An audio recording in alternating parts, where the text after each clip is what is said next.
आज की तारीख में अगर हम लोगों को फॉरेन जाना रहता है तो हम लोगों को काफी सारे एग्जाम्स देने पड़ते हैं। हमको बताना पड़ता है कि हमको वहाँ की भाषा आती नहीं आती, या फिर एक मिनिमम लैंग्वेज इंग्लिश आती है नहीं आती, ग्रामर हमारी कैसी है, हमारे बैंक में पैसे हैं या नहीं, हमारे वहां जाने का कारण क्या है। बहुत सारी चीजें हमको बतानी पड़ती है जब हम कहीं फॉरेन देश में जाते हैं। तो डंकी में एक सवाल उठाया गया है कि भाई क्या जब अंग्रेज भारत आए थे तब हमने उनसे पूछा था कि आपको पंजाबी आती है क्या, हिंदी आती है क्या? जाहिर सी बात है वो समय अलग था, आज का समय अलग है, लेकिन सवाल तो लाजमी है।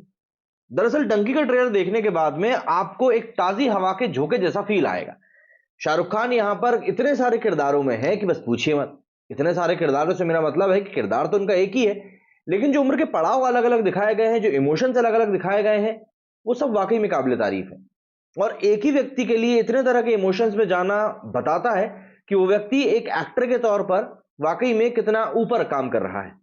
शाहरुख खान इस साल अगर हम बात करें तो ऑलरेडी साल में 2 बड़ी ब्लॉकबस्टर दे चुके हैं। इसके बाद शाहरुख खान अपनी तीसरी फिल्म से धमाल मचाने के लिए तैयार है।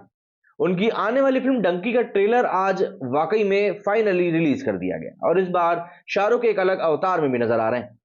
उनके साथ तापसी पन्नू, विकी कौशल, विक्रम कोचर और अनिल ग्रोवर भी हैं। और इस फिल्म में अनिल ग्रोवर का भी एक अच्छा रोल बताया जा रहा है, जो कि सुनील ग्रोवर के भाई भी हैं। मेकर्स ने पहले भी डंकी का एक प्रोमो शेयर किया था जिसमें सारे एक्टर्स नजर आ रहे थे, लेकिन अब ट्रेलर में डंकी की कहानी थोड़ी और ज्यादा खुलकर नजर आई है। फिल्म की कहानी दरअसल एक टाइम लीप है, और ये 25 साल पहले शुरू होकर आज के दौर में पहुंचेगी। ट्रेलर में डंकी की कहानी 1995 से शुरू हो रही है, और शाहरुख समेत बाकी सब एक्टर्स यंग किरदारों में नजर आ रहे हैं। जब हमने ट्रेलर देखा था तब हम लोगों के मन में ये सवाल आया था कि आखिर शाहरुख को इतना जवान दिखाने की जरूरत क्या है। तो मुझे ऐसा लगता है कि ट्रेलर को देखने के बाद कई लोगों के मन से वो डाउट क्लियर हो गया होगा कि वहां पर जवान दिखाने की जरूरत इसलिए थी क्योंकि यहाँ पे 25 साल पहले की कहानी दिखाई जा रही है। मजेदार अंदाज में शुरू हो रही कहानी धीरे धीरे एक सीरियस टॉपिक में बदल जाती है, और उसके बाद मॉडर्न दौर में पहुंचती है जहां शाहरुख उम्र दराज नजर आ रहे हैं। पंजाब के लालटू इलाके में 5 यंगस्टर्स लंदन जाने का क्रेज लिए इंग्लिश क्लास लेते दिखते हैं। राजकुमार हिरानी की फिल्मों में हमेशा नजर आने वाले बुमन ईरानी इस बार अंग्रेजी टीचर के रोल में नजर आ रहे हैं। बल्ली मतलब के अनिल ग्रोवर एक हेयर कटिंग सैलून में काम करता है, और बग्गू मतलब के विक्रम कोचर कपड़े की दुकान।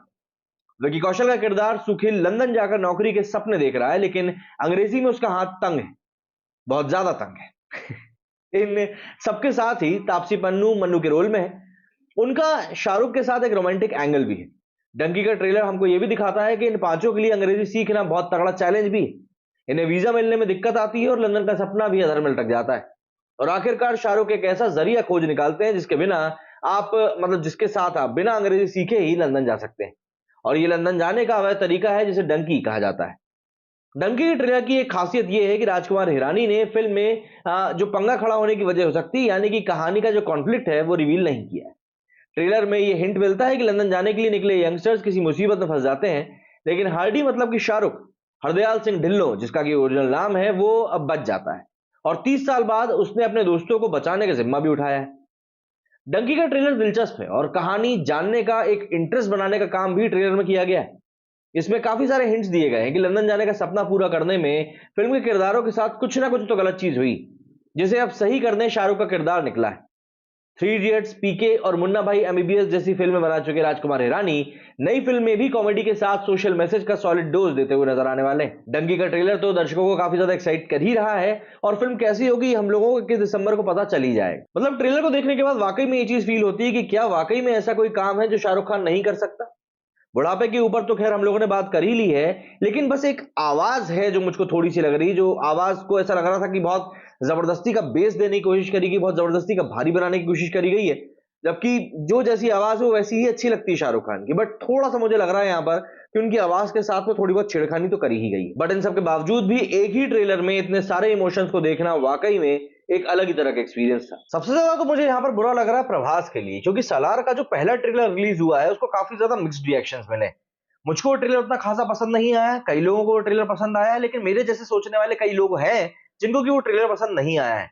ऐसे में डंकी का जो ट्रेलर है वो जिस तरह का रिस्पांस हासिल कर रहा है सोशल मीडिया के ऊपर, उसको देखने के बाद में सालार के मेकर्स की टेंशन वाकई में बढ़ेगी। सालार को लेकर एक बात ये भी कही जा रही है कि उसका दूसरा ट्रेलर भी आएगा। तो अगर उसका दूसरा ट्रेलर आता है और उसमें वो चीजों को सुधार लेते हैं तब तो ठीक है, लेकिन अगर यहां पर 19-20 कुछ हुआ और 21 तारीख को डंकी से रिलीज होकर एक बढ़िया रिस्पांस, बढ़िया वर्ड ऑफ माउथ लाने में कामयाब रही, तो 22 तारीख को सालार खतरे में पड़ सकती है। आप लोगों का ट्रेलर के बारे में क्या कुछ कहना है कमेंट करके जरूर बताइएगा। मेरे सुनिए फिलहाल इतना ही। जय हिंद, जय भारत।